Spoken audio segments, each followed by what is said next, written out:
नमस्कार दोस्तों, कैसे हैं आप लोग? आज है 16 सितंबर, आप देख रहे हैं कमोडिटी समीक्षा आपका अपना चैनल। आज की इस वीडियो में हम चर्चा करने वाले हैं हल्दी के ऊपर, जिस हिसाब से आज हल्दी के भाव काफ़ी ज़्यादा वोलेटाइल रहे। स्टार्टिंग में एनसीडीएक्स पे हमने देखा कि मार्केट एक हरे निशान में ट्रेड हो रहा था, फिर धीरे-धीरे हमने देखा कि हल्दी के भाव 12,300 से फिसलते-फिसलते 12,200 के नीचे फिसले और फाइनली जो क्लोजिंग बनते हुए देख रहे थे हम 12,060 के आसपास की अक्टूबर कॉन्ट्रैक्ट की क्लोजिंग बनते हुए दिखी थी, जो 1.63% कम थी।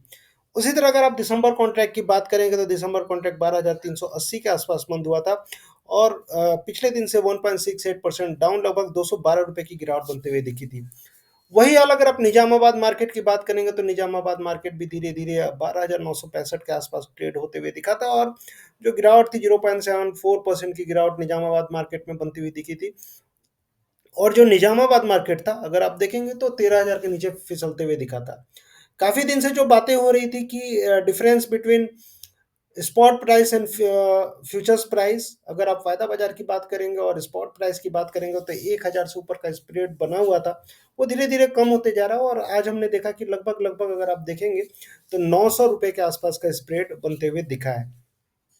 अब सबसे बड़ा क्वेश्चन ये है कि यहाँ से मार्केट और गिरेगा कि सस्टेन करेगा, यहाँ से रिकवरी होगी, सारे फैक्टर क्या-क्या सिनेरियो बनते हुए दिख रहा है, उस पे चर्चा करने वाले हैं। तो जो सबसे पहली बात ये रहेगी कि जो पहली बार देख रहे हैं, उनसे यही रिक्वेस्ट रहेगी कि आप सब्सक्राइब करिए अगर हल्दी पे रेगुलर अपडेट अगर आपको चाहिए। मैंने पिछले भी 2-3 वीडियो बनाए थे, रेगुलर बेसिस पे बनाते रहता हूँ, लेकिन अगर पिछले 5-6 दिन की बात करें तो मैं लगातार 2-3 वीडियो मैंने बनाए थे और उसमें मैंने आपको बताया था कि किस हिसाब से हल्दी के प्राइस सपोर्ट लेते हुए 12,000 के आसपास दिख रहे हैं। टेक्निकल चार्ट्स भी मैंने दिखाया था, हार्मोनिक पैटर्न 12,000 के आसपास, 11,900 के आसपास एक अच्छा खासा सपोर्ट जोन बनते हुए मैंने आपको दिखाया था। उसके साथ-साथ फंडामेंटली भी मैंने आपको बताया था कि जो हल्दी की क्रॉप है, ओवरऑल अगर आप देखेंगे तो क्रॉप डैमेज के कंसर्न्स को देखते हुए, आगे चल के फेस्टिव डिमांड को देखते हुए बढ़ने की संभावना है। लेकिन ये सारी चीज़ों को दरकिनार करते हुए प्राइस आज फिर फिसलते हुए दिखे। अगर आप ओपन इंटरेस्ट के हिसाब से बात करेंगे हल्दी में तो ओपन इंटरेस्ट लगातार गिर रहा है अक्टूबर कॉन्ट्रैक्ट में और ये एक चीज़ है कि अक्टूबर कॉन्ट्रैक्ट में फ्रेश सेलिंग नहीं हो रही है, ये क्लियर चीज़ है। जो ओपन इंटरेस्ट था 16,665 के आसपास आके गिर गया और इस हिसाब से अगर आप देखेंगे, अगर पिछले वीक की बात करेंगे, एक हफ्ते की बात करेंगे तो 18,000 के आसपास ओपन इंटरेस्ट खिसकते खिसकते 16,500 के आसपास आके गिर गया है। तो ओपन इंटरेस्ट कम हो रहा है यानी कि फ्रेश सेलिंग नहीं हो रही है, जो भी पोजीशन कट रहे हैं बाइंग का पोजीशन कट रहे हैं।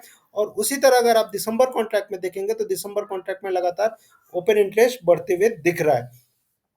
तो ओवरऑल अगर देखा जाए तो बायर्स का रुझान थोड़ा, बायर्स जो हैं वो थोड़े से सहमे हुए हैं और एग्रेसिव बाइंग इन स्तरों पे नहीं कर रहे हैं। लेकिन सबसे बड़ी बात क्या है कि इन स्तरों पे बाइंग जो है अगर आप देखेंगे मंडियों में, जिस हिसाब से वायदा बाजार की गिरावट जो हो रही है, उतनी गिरावट आपको मंडियों में नहीं बनती हुई दिख रही है। सांगली मार्केट अभी भी 15,000 के ऊपर और निजामाबाद मार्केट की बात करेंगे तो आज जाके 13,000 के नीचे निजामाबाद मार्केट ट्रेड होना शुरू हुआ है। फंडामेंटली अगर आप देखेंगे तो 2-3 चीज़ें हैं जो गौर करने लायक है। सबसे बड़ी पहली चीज़ है आज जो हुई, आज इंडिया और अमेरिका के बीच में ट्रेड टॉक्स स्टार्ट हुए, जो व्यापारिक वार्ता थी, ट्रेड वार्ता थी, एक नए दौर से शुरू हुई। जो भी डेलीगेट्स थे यूएस के वो दिल्ली आए हुए थे कल और आज बातचीत हुई और एक तरह से सकारात्मक उन लोगों का जो स्टेटमेंट आया, एक तरह से सकारात्मक दौर चालू है बातचीत का। इससे ये एक चीज़ हो सकती है कि जो 50% का टैरिफ इम्पोज है हल्दी के ऊपर, अमेरिका को जो हल्दी जाती है, तो उस पे थोड़ी सी राहत मिल सकती है। लेकिन इंडिया ने क्लियर किया हुआ है कि जो भी आपने अतिरिक्त 25% का टैरिफ जो लगाया है, जो बढ़ के 50% तक हो गया, वो अतिरिक्त 25% का टैरिफ आपको हटाना होगा। अगर ये हटता है, चीज़ें हो निकल के आती हैं आगे चल के, तो एक तरह से हल्दी के लिए पॉजिटिव फैक्टर ये हो सकता है, क्योंकि देखा जाए तो लगभग-लगभग 8 से 10,000 टन के आसपास की हल्दी जो है अमेरिका को जाती है। लेकिन देखेंगे आगे क्या हो सकता है। ये पहली चीज़ तो ये रही।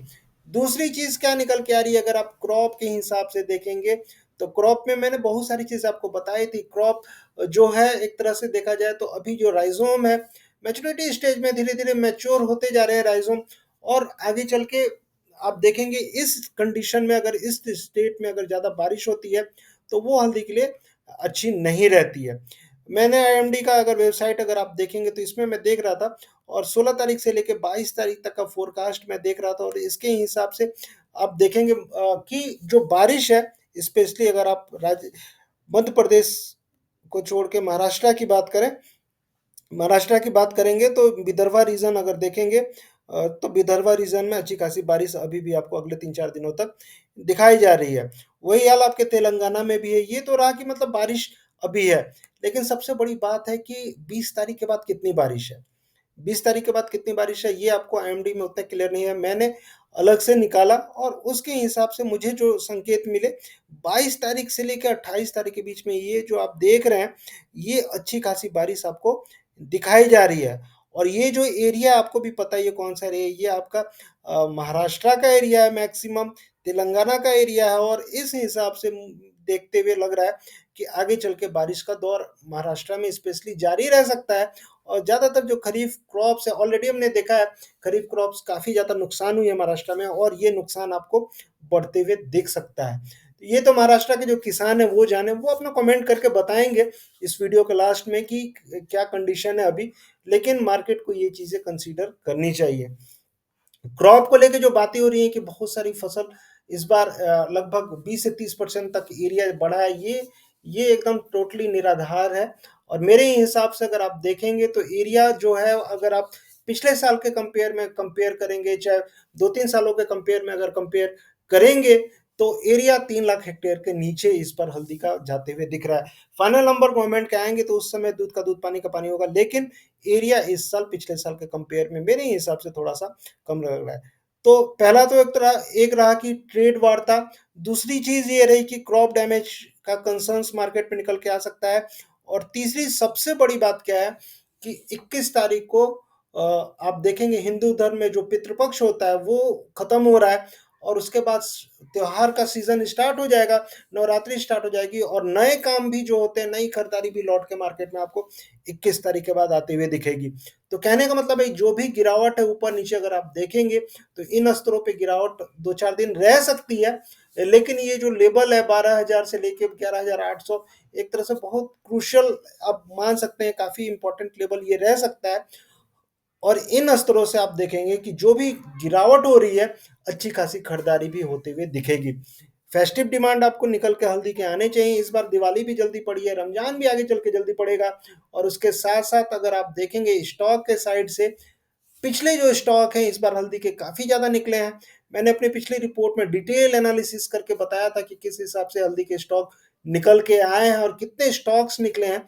जिन्हें नहीं देखी वो रिपोर्ट, वो जाके मेरे पिछली जो हल्दी पे विशेष कवरेज वाली रिपोर्ट्स हैं उसको जाके आप देख सकते हैं। उसमें मैंने आज से 5-7 दिन पहले वो रिपोर्ट रिलीज़ की थी और काफ़ी सारे लोगों ने देखा और काफ़ी सारे लोगों के डाउट भी आए थे। मैंने क्लियर भी किया कितनी क्रॉप है और कितने स्टॉक्स पड़े हुए हैं, कितनी सप्लाई आ चुकी है, कितना एक्सपोर्ट प्रोस्पेक्टिव बन रहा है। ये सारी चीज़ें उस रिपोर्ट में मैंने डिस्कस की थी।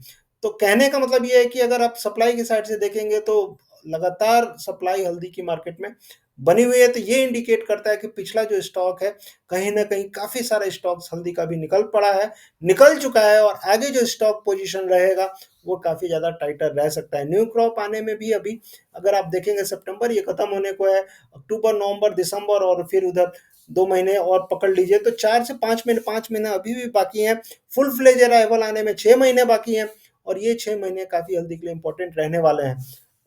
सपोर्ट के हिसाब से देखेंगे तो 11,800 और इसके नीचे अगर मान लीजिए मार्केट अगर तोड़ने की कोशिश की गई, इसके नीचे अगर मार्केट निकलता है तो फिर काफ़ी मुश्किल हो सकती है। हो सकता है मार्केट जो नेक्स्ट लो बना था 11,130 140 के आसपास वहां पे जाने की कोशिश करे, लेकिन अभी के लिए उम्मीद कम है। 11,800 मेरे हिसाब से काफ़ी इंपॉर्टेंट सपोर्ट रह सकता है। और अगर मान लीजिए हल्दी यहाँ से घूमती है, क्योंकि सीजनैलिटी भी यही कहती है हल्दी की कि अक्टूबर नवंबर में हल्दी के भाव जनरली तेज रहते हैं और यहाँ से अगर मार्केट घूमता है तो आगे चल के जो संभावनाएं निकल के आ रही हैं, 12,000 के आसपास मार्केट फिसलते हुए दिखा था। अगर 12,000 तोड़ता है, 12,800 जाएगा, 12,800 तोड़ता है तो 13,700 और 13,700 तोड़ता है तो फिर 15,000।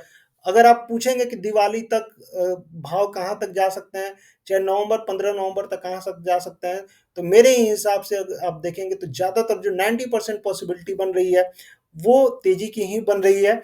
और जो भाव है आप देखेंगे कि धीरे धीरे चढ़ते चढ़ते कहीं ना कहीं 15 से 15,500 तक जा सकते हैं। हो सकता है उसके ऊपर भी चले जाएं, क्योंकि फंडामेंटल हल्दी के काफ़ी ज़्यादा पॉजिटिव और जिस जिस हिसाब से भी मांग निकल के आने की संभावना है, ये सारी चीज़ें कहीं न कहीं इंडिकेट करती है कि हल्दी में आने वाले दिनों में काफ़ी अच्छी खासी तेज़ी बनती हुई दिख सकती है।